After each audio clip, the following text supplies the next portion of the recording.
ng Hunyo, magsige na ginagawan. Basta Hunyo, sayo gani kasugod ang uwan ron. Wala na ang summer, human na ang summer. Anyway, sa gihapon mga igala, hisgot tag politika. Nindo tong panahon ni Sir Eric sa miaging Biyernes. Kuan ba kanang objective assessment of what happened. Unya ang iyang forecast o unsay mapaabot ato in the future. Kuan gayo kana bang lawom gyud og analysis bitaw kining Marcos administration, unsay consequence ng kunuhay revamp. Kanang revamp ni Marcos nga galamuro gilbar ang o anang adlaw wa man gyud actually. Kuan kanang ambot og di gyud siguro ni siya qualified kining presidente ha. Sayop gyud siguro ang atong desisyon ani. Ako ba sa akong bahin. Kay mura man siya og abi nakog lawom ni siya gunahuna gyud kanang lawom og overall view ba kanang wide siya, wide og stock knowledge bitaw. He might not be a college graduate kay matud pa hagbong man siya sa kolehiyo, wa man ni katiwas og college. Pero na siya mga kanabang crash course ba nga natiwas kanang tagunong ra kabuan ana bitaw. But it doesn't mean nga ug wa kay diploma di ka makasabot sa mga butang sa imong palibot, mga dili lawom imong kinadman. Di man na mo sumbanan gyud ang diploma sa kalawom sa imong kinadman. If you are a wide reader, unya humble ka enough to admit your limitation, that is why you start asking question. It will improve your knowledge. Kana bang mapahiubsanon ka nga di magkakibawsanan anang minus magkagrado. So mangutana ka kinsa may imong pangutanon kadtong mga makiadmanon. Unya mabasa ka aron dugangan imong kinadman. Plus ang imong experience sa kinabuhi. Those things add up to the wealth of knowledge you have. Kana imong stock knowledge. Mo karga na dito. So all along I thought nga kini si BBM naa ni ana. Siguro bias ko kay we belong to the same generation. Si BBM. Mura man siya og ako gadudag yung tinuod ng istoryang adik ni siya. Kana bang usahay mawasi ang kagalingon ba? Bisan ganin sa iyang diskurso magkanga ana niya. Na siya mga pronouncements nga di tinuod. Unya wa sa kibawang di tinuod, imposible kayo. Katong siya mismo mingon nga wag kuno armas nga ang mga pulis nga sud sa compound sa kinini ang sa tinganan ng kuan reliyon ni Kibuloy. Basta kay gisod niya ang kanang paraiso ni Kibuloy, paradise may tawagan ng Kibuloy, kadto may ana. Nag-asog armas ang mga pulis pero siya in front of national television cameras. Ingon siya nga wa kuno armas. Usa may tabo ang imong sulti. Klaro kay hindi mao.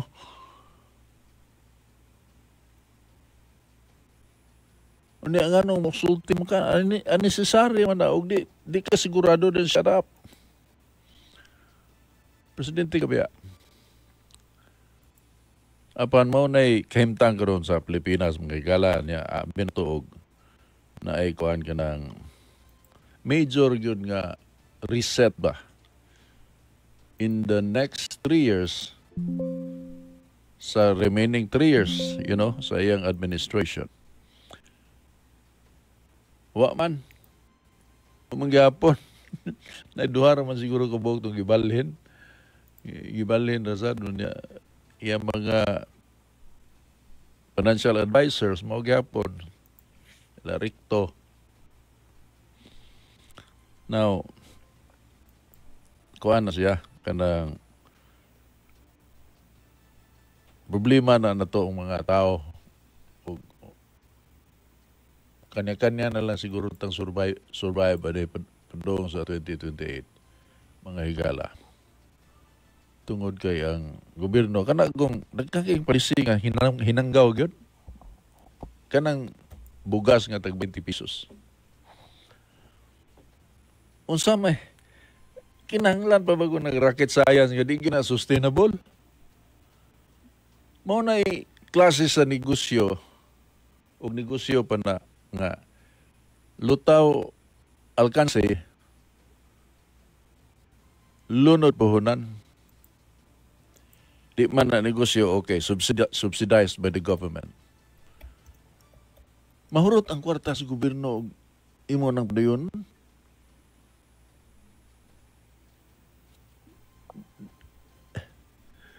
Tanan dako kay daghang kay magguba nga kamada na ba? Daghang kanang inong gi-institutionalize gani na. And then you destroy it with just one stroke. My point is kanang ibutangan mo mga bugas na mga bigas sa NFA. The purpose really is to stabilize the price of rice when there is a crisis. O bitong gipundo na diha. Basically, mao ganay kahulugan na. Gibutang na diha kay in kaso og magnihit ang bugas sa Pilipinas for whatever reason, natural calamity ba or ang atong kumprahanan sa bugas gawas di na mo baligya na to, napatay pundo. Gihapag yun na, it's only good for something like 3 months. Kanang pundo sa mga warehouses sa NFA, mga higala. Unya, imo nang i-diskarga, ipagawas na nimo kay aron ibaligyan mo tag 20. Nga ang palit ana di man muminaw si 700 ang sako sa gawas ha. Unsa man pagka bawi ana di ka break even so imong i-subsidize. Di gyapon sustainable mga higa. Unya gitarget na sa nila nga ang labaw ng ginanglan mo ibaligya ag tag 20. Ang mga pobre ang baligya ag tag 20. Gi-compute mo sana. Practically 50% sa lumulupyo sa Pilipinas pobre man. Talking of 50 milyones. Kuang yun pamulitika ra gyud nga kanabang. Wagi inungdan pamulitika ba. Tanawa ra gud gyusan nila pag market na maong modus gituman ang panaad ug natuma na ang panaad along that line mga higala silang tanan mga kandidato ubos sa kanang BBM ubos na kini administrasyon sa local padung sa taas mo na ilang mantra pagtuman lang. Unya ang mga sako markahap yung BBM. Kana bang garapal bitaw gyud nga kanang epal mga higala. We're not supposed to we were supposed to get rid of that kind of politicking.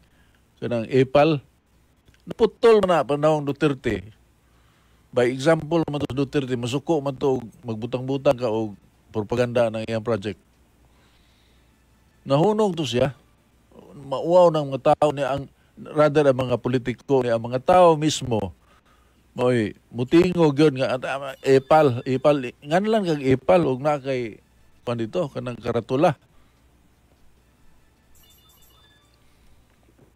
Kanang mga dito sa Manila sa Padubabi sa Quezon City na mga tarpaulin ba tangang drawingan nag-ipat. Kanang mga nasa eskwelahan ng mga tarpaulin. Alex Bulungay takinta for whatever, for congressman. Buta nga nag-ipal. Basta naa ka sa proyekto sa gobyerno imong naong. Kana si Herbert Bautista daga kay nang gimarkahag ipal kaya mga tarpaulin dito. Pagkatong Roderick Paulatim siguro aktor. Dugay na ni mga igala.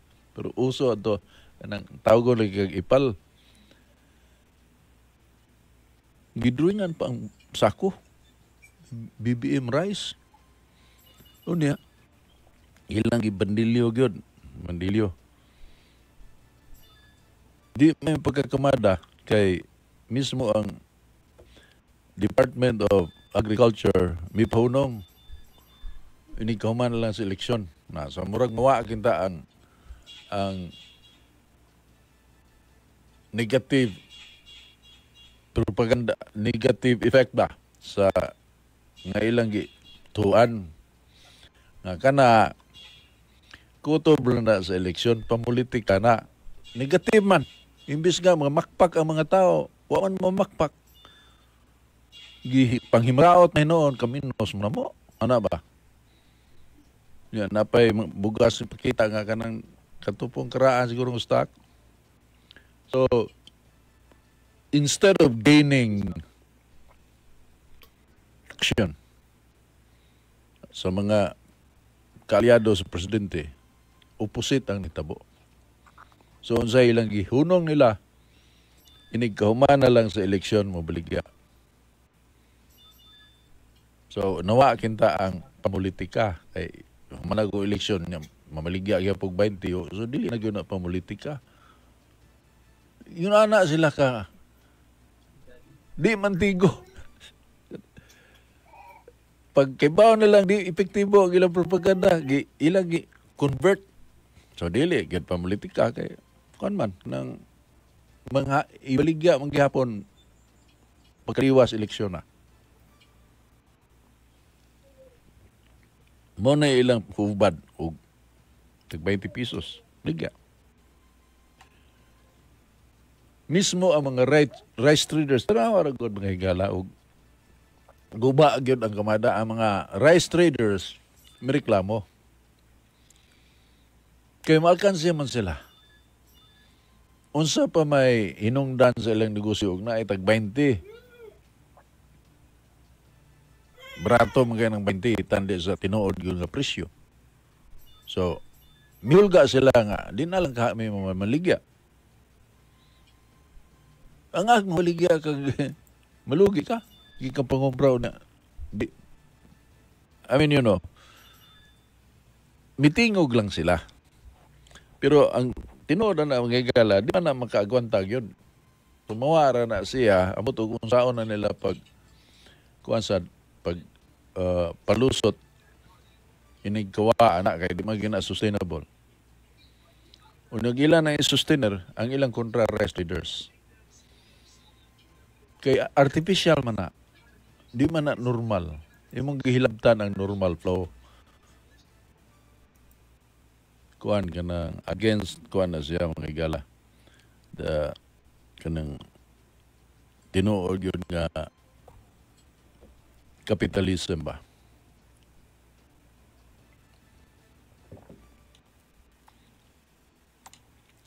Mo-exit sila na. Ambag kung saan. Kay, ang plano na nila sa una, marabag, well-planned. The wise guys in the administration, gatuo nga, smart kayo ilang move. Ngano?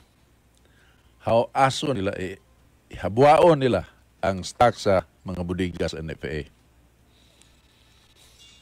Ug ibaligyag tag 20.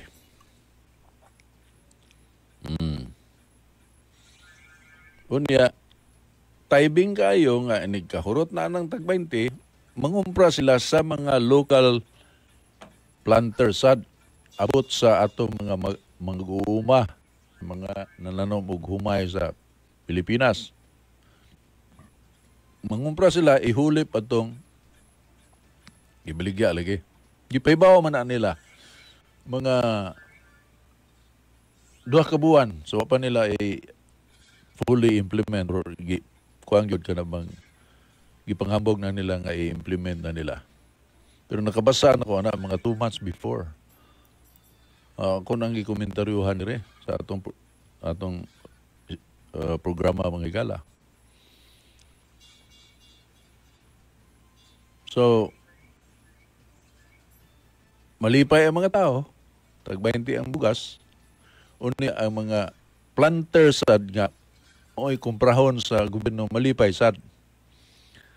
Kaya mo na reklamo sa mga planters. Na sila bugas, kumprahon lang sa gobyerno barato. Pero kanang presyo nga barato nga kumprahon sa gobyerno mas barato pag yung gikan sa gawas. Na imported ba? Paliton sa Vietnam ron or Taiwan or Thailand. Mas barato.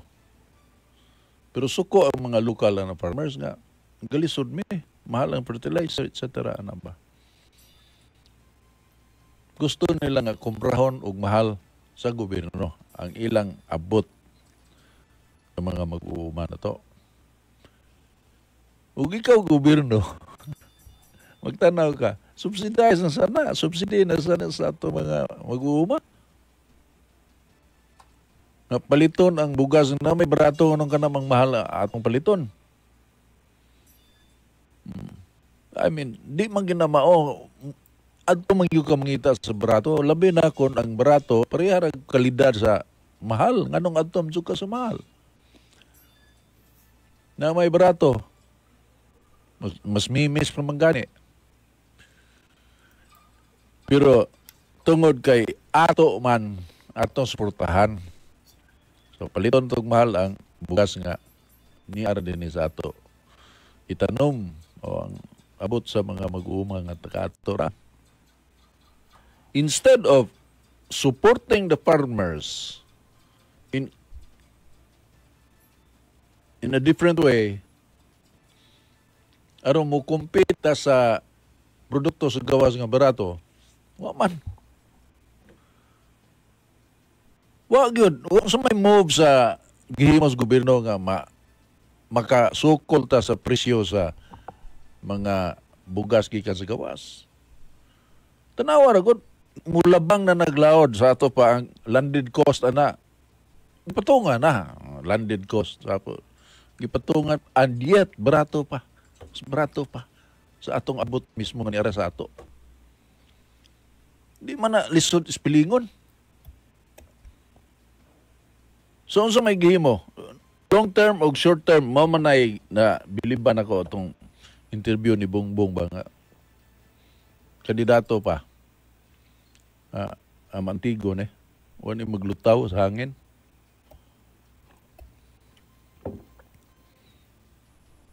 Mura magkuan itong iyang sulti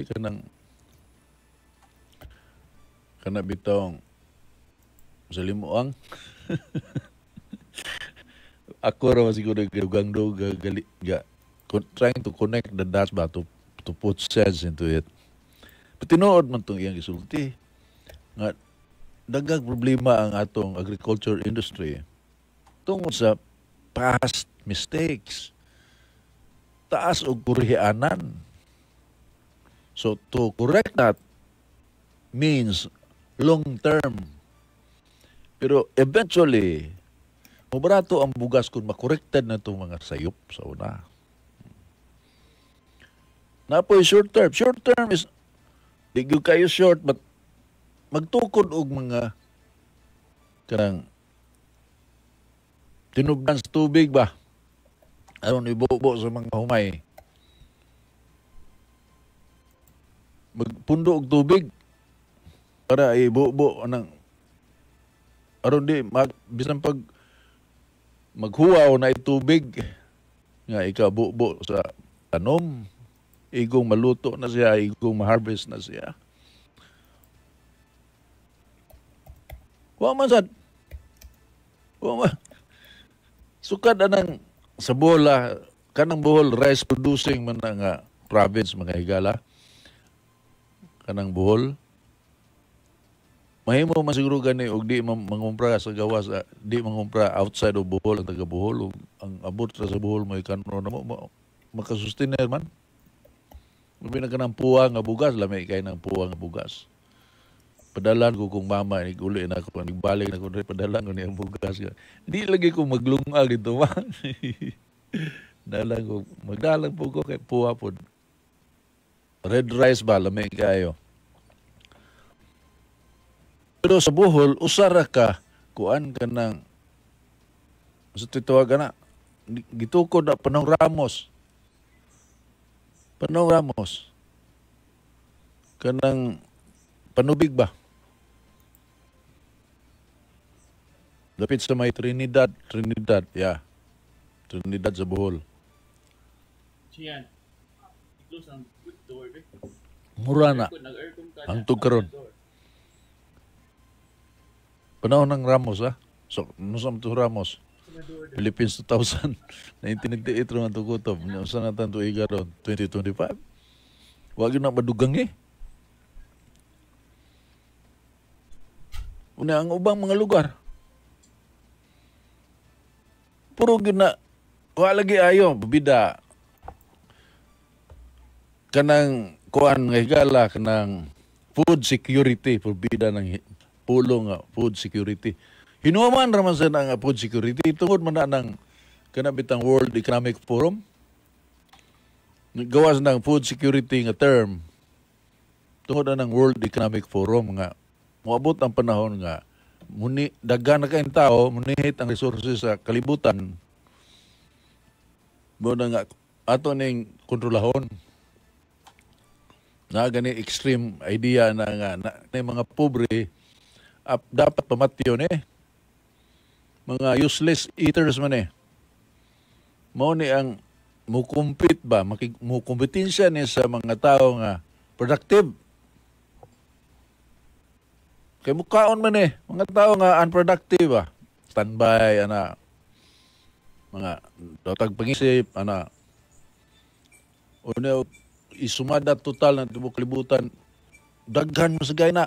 Kanang klases mga tao, mo na pamatyon. Kay mga useless eaters na sila. Useless eaters. Oh. Wala sila katungod nga mabuhi aning kalibutan na aron mo kompetensya sa mga tao nga angay mabuhi. Nawara ko ng mentality ha. Muna New World Order mga igala. Kuna, diyan na sa conspiracy theory nga level. Pero migawas na tungod na ng World Economic Forum, food security. Kita, mga Pinoy, abtik makita mo, adapt dayon sa istorya. He's good na yung tag food security. So, nanatay ka ng kuhan, security char. Puro, kanto si Alcala, panahong Pinoy. Nawa na si Boy Tukinoy. Gabagulbol na sila si Boy Tukinoy. Sila kanang kuha bitaw, mga hog raisers and sa Department of Agriculture magyapon na kanang Virginia Foods, ana ba? Ilang pangutana, ngano man nga ang baboy nga giihaw sa China moabot sa Pilipinas, mas barato pa man ang plite ug ang buhis kaysa baboy gikan China ang abot og Cebu o na ibali ipada dito sa Cagayan de Oro. Mahal man hinoon. Mas mahal pa ang plite ha. Sa baboy gikan China padung dito sa Pilipinas kaysa gikan na sa Cebu ipada sa Cagayan de Oro, mahal. So naa sa taxation na ba? Pamuhis og mga tarif ana. Wa na subaya sa gobyerno. Tuyang na sila. They don't put their acts together. So ilan nang elevate bisita nila to si Alcala, Agriculture Secretary. Ilang gisultian na ang tubag. Pag-aralan natin yan. Sa ato pa, natog pansitan. Wag kay bao. Congressman na siya sa una.